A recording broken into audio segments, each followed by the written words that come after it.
South ఇండియాలోనే అతి తక్కువ ధరలకే రత్నాలందించే ఏకైక సంస్థ 6JVR. సో కొత్తగా పొన్నూరు నియోజకవర్గంలో మీరు వచ్చి తిరుగుతున్నారు సరే 15 రోజులు అవుతుంది కండ వేసుకుని చెప్తున్నారు.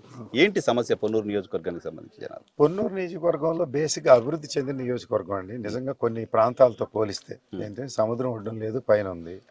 సో ఇక్కడ రైతులు కూడా బాగానే ఉండారు, ఫెర్టైల్ ల్యాండ్స్. అయితే ఫెర్టైల్ ల్యాండ్స్లో ఉండే సమస్యలు వేరే రకం ఉండే. ఇప్పుడు డ్రైనేజ్ సమస్య ఉంది.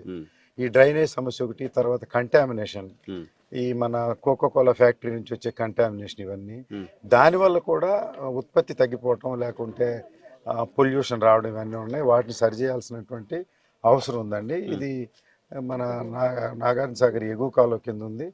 రైతులు బాగానే ఉండరు. అయితే ఎంత రైతుకి అంత సమస్యలు ఉంటాయని, ఎంత చెట్టుకి అలాంటి సమస్యలు బేసిక్గా ఉన్నాయి.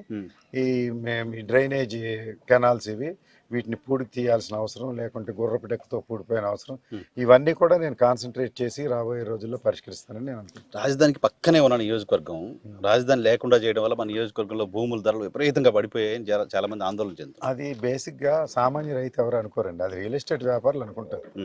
అది వచ్చే న్యాచురల్ గ్రోత్ ఎప్పుడు ఉంటానే ఉంటుంది. ఇప్పుడు జగనన్న ఇల్లు ఎక్వైర్ చేయడానికి ల్యాండ్స్ తీసుకున్నారు. తీసుకుంటే దాంట్లో కొంత డిమాండ్ వస్తుంది. ఆ కాలనీ డెవలప్ అయితే దాని పక్క కూడా ప్లాట్ల బిజినెస్ ఇంప్రూవ్ అవుద్ది, ఇంకొకరు ఇల్లు కట్టుకుంటారు, రోడ్లు వస్తాయి, వాటర్ వస్తాయి. అందువల్ల అది కాలానుగుణంగా జరుగుద్ది. రాజధాని అనేది ఒక భూమి అండి. ఆ భూము వచ్చింది కృత్రిమంగా చంద్రబాబు నాయుడు గారు క్రియేట్ చేశారు. అది పోయింది. నిజంగా చంద్రబాబు నాయుడు గారికి నిజంగా రాజధాని ఇక్కడ పెట్టాలంటే ఒకటే ఇష్యూ అండి. గన్నవరం నుంచి చిలకలూరిపేట వరకు రోడ్డుకు అటుపక్క ఇటుపక్క నాట్ మోర్ దాన్ 300 meters. అవన్నీ వేరే అయిపోయిన తర్వాత మీరు రాజధాని ఒప్పుకున్న తర్వాత, అంత అయిపోయిన తర్వాత, మొదలు పెట్టిన తర్వాత కదా ఇప్పుడు ఆపింది. వారు రాజధాని అని పెట్టారు కానీ ఎక్కడ కట్టడాలు ఏమి లేవండి. ఊరికి ల్యాండ్ ఎక్వైర్ చేసి రియల్ ఎస్టేట్ వ్యాపారం చేసుకుంటారు సార్. మనకి రాజధాని మనం కట్టడం అనేది ఒక విధానం అండి. అది మన వల్ల అవుతుందా లేదా, ఆర్థిక భారం ఎంత ఉంది అనేది ఒకటి. రెండు, మనకు ఆల్రెడీ మెట్రో సిటీ స్థాయిలో వైజాగ్ ఉంది. దానికి ఒక పోర్ట్ ఉంది, సీ పోర్ట్ ఉంది, ఎయిర్పోర్ట్ ఉంది, మల్టీ లింగ్విస్టిక్ పీపుల్ ఉన్నారు, ఆర్మీ హెడ్ క్వార్టర్స్గా కొంత భాగం ఉంది, నేవీ కొంత ఉంది. అలాంటి ఏరియాని డెవలప్ చేస్తే హైదరాబాద్ కాంపిటేటివ్గా డెవలప్ చేయడానికి అవకాశం ఉంది. స్క్రాచ్ నుంచి తీయటం కష్టం అండి. జగన్మోహన్ రెడ్డి గారు తరం అయిపోయి మరో 2 తరాలు అయితే కానీ రాదు. సో అంత టైం మనకు లేదు. అందువల్ల వైజాగ్ని పెట్టుకుందాం.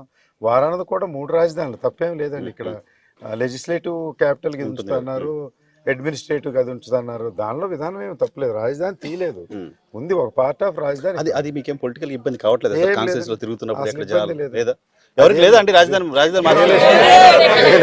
వ్యాపారం చేసుకునే వరకే మీరు అన్నారే 2 ప్రశ్నలు అడిగారు మీరు. రైతులకు ఏమైనా ఇబ్బంది ఉంటే ఆ ఇబ్బందులు ఉన్నాయి, వాటిని మేము పరిష్కరిస్తాం. డ్రైనేజ్ వేసాం.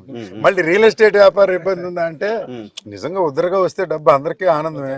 ఎకరం 10 లక్షలు, ₹1,00,00,000 వస్తుందంటే ఆనందం. అది రాకపోతే ఇక్కడ ఎవరు డిస్పాయింట్ అయి పడిపోలేదు. ఎవరైతే కోటాను రూపాయలు బయట నుంచి తెచ్చి వీళ్ళ దగ్గర నుంచి, రైతుల దగ్గర నుంచి ల్యాండ్స్ కొని బ్రోకర్లుగా మధ్య దళారీలు ఉన్నారో వాళ్ళకి ఇబ్బంది ఉంది, వాళ్ళు అల్లరి చేస్తున్నారు. నిజమే చెప్తున్నారా మురళి గారు? అన్ని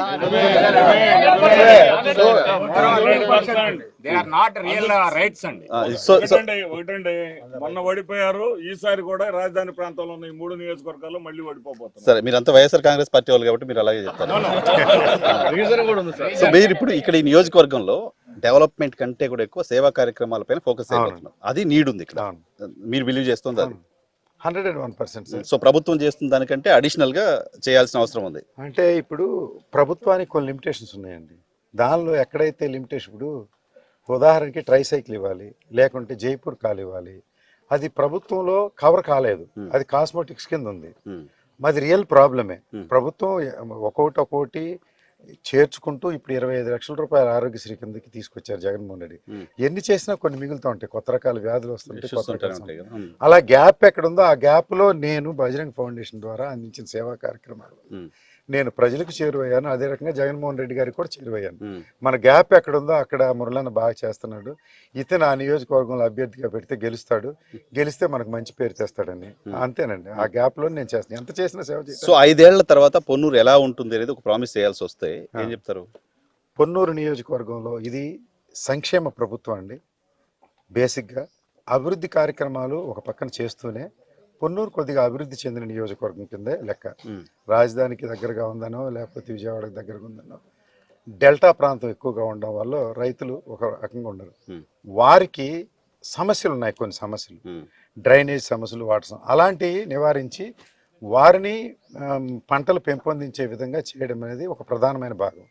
అది కాకుండా ప్రధానంగా సంక్షేమ కార్యక్రమాలు, జగన్మోహన్ రెడ్డి గారు చేస్తున్న సంక్షేమ కార్యక్రమాలు 4 పాదాల ధర్మ పరిపాలన జరిగేటట్టు చూడడం ఒకటి. నేను కూడా ఫ్యూచర్లో ఈ నియోజకవర్గానికి నేను చేస్తున్న సంక్షేమ కార్యక్రమాలు కొనసాగింపుగా ముందుకు తీసుకువెళ్ళాలి.